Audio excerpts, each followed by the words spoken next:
Nenek moyang kaya raya, mengapa tergadai harta benda?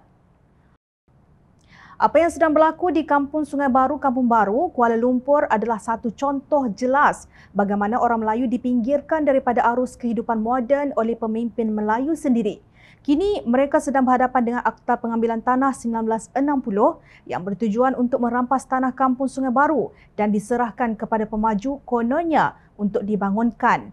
Akta tersebut digunakan bagi memaksa pemilik menyerahkan tanah mereka untuk dimajukan oleh pemaju membangunkan projek komersial yang tidak dipersetujui oleh mereka.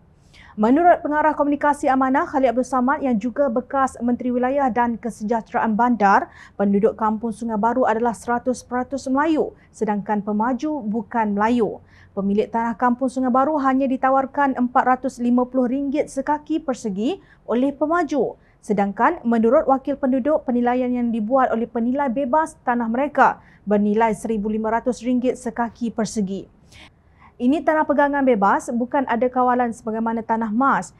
Ini prime land di tengah bandaraya Kuala Lumpur. Jadi harga yang dinilaikan itu wajar, tegas Khalid. Kampung Sungai Baru terletak di kawasan segitiga emas.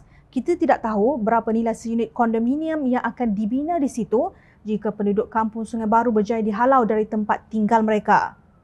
Carian Jom Channel mendapati harga seunit kondominium 3 bilik di sekitar KLCC ialah RM1.8 juta, manakala seunit kondominium 2 bilik di KL Center harganya RM2.3 juta. Bagaimana penduduk Kampung Sungai Baru mampu memilikinya jika akhirnya mereka hanya mendapat kira-kira RM200,000 sahaja? Adakah mereka tidak layak menikmati kemewahan kerana mereka tidak ada pengaruh dalam politik? Anehnya, Perbadanan Kampung Baru (PKB) yang sepatutnya menjadi orang tengah dalam pertikaian antara penduduk dan pemaju pula bertindak mewakili pemaju menurut Khalid dan wakil penduduk. Sebagai agensi yang ditubuhkan oleh kerajaan, PKB bukan pihak yang berkepentingan. Menurut Khalid, jika kerajaan membenarkan pengambilan tanah di Kampung Sungai Baru ini diteruskan, ia akan menjadi duluan yang amat berbahaya bagi mana-mana pemaju yang mahu membangunkan sesuatu kawasan pada masa akan datang. Katanya, tindakan kerajaan menggunakan Akta Pengambilan Alihan Tanah untuk pemaju tidak munasabah. Sepatutnya biarkan pemaju yang runding dengan penduduk. Kerajaan menjadi orang tengah sahaja, tetapi apa yang berlaku bila pemilik tak setuju? Kerajaan guna undang-undang untuk ambil tanah untuk projek komersial. Paksa pemilik tanah terima, tegas Khalid. Lebih aneh lagi apabila dikatakan pengerusi PKB iaitu Timbalan Ketua UMNO Bahagian Titiwangsa, Datuk Effendi Zahari yang telah diisytiharkan bankrupt oleh Mahkamah Tinggi Shah Alam pada 11 Oktober 2021. Dalam hubungan ini, Pengerusi Amanah Wilayah Persekutuan Datuk Wira Dr. Muhammad Hatta Mat Ramli menggesa agar Effendi tampil segera memberikan penjelasan berhubung status kebankrapannya seperti mana yang disahkan melalui isyarat rasmi terkini Jabatan Insolvensi Malaysia. Menurut salinan dokumen yang dilihat Jom Channel, menunjukkan status bankrupt itu dikeluarkan oleh Datuk Anita Harun, Ketua Pengarah Insolvensi pada 11 Oktober 2021. Kata Muhammad Hatta, sekiranya benar beliau masih berstatus bankrupt, maka berdasarkan Seksyen 10-C Akta Perbadanan Pembangunan Kampung Baru 2011, beliau harus mengosongkan jawatan tersebut dengan segera. Beliau turut menggesa agar PKB kembali berperanan sebagai badan penyelaras atau pemudah cara kepada pembangunan Kampung Baru selaras dengan visinya untuk menjadi peneraju pembangunan semula Kampung Baru ke arah kesejahteraan komuniti. Muhammad Hatta mendakwa PKB lebih memihak kepada pemaju dan tidak mengutamakan langsung kesejahteraan dan keadilan kepada penduduk Kampung Sungai Baru itu sendiri. Harus ditegaskan bahawa mereka adalah pemilik tanah yang bergeran dan berdaftar dan jangan sesekali mereka dilayan seperti setinggal yang menumpang atas tanah kerajaan.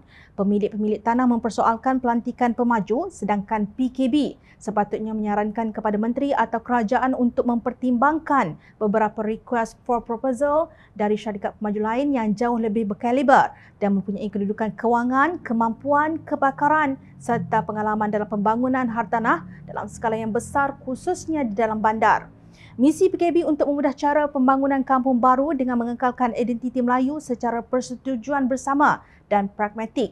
Jelas sekali gagal kerana cadangan dan persetujuan bersama dengan pemilik tanah Kampung Sungai Baru tidak pernah dicapai sama sekali, tegas Muhammad Hatta.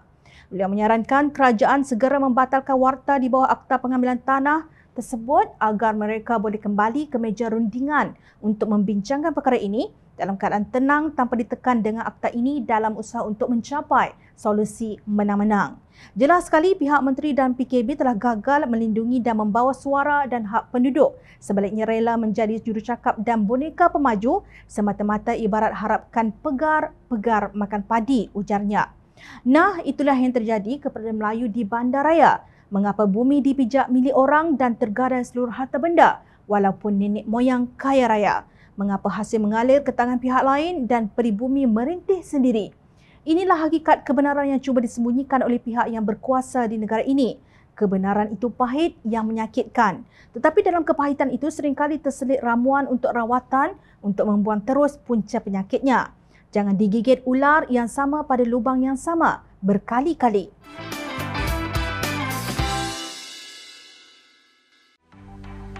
Mencari maklumat dan berita politik yang bebas, kupasan yang tepat, panas. Dapatkannya secara eksklusif hanya di Jom Channel. Komitmen kami, rentasan berita Isnin hingga Jumaat. Melalui cara dan isu semasa, kami garapkan secara langsung. Panel-panel berkaliber dan profesional. Interaktif, pandangan anda kami raikan. Jangan lupa bersama kami di setiap hujung minggu dalam edisi khas mingguan. Jom Channel, moving forward, sharing a new experience.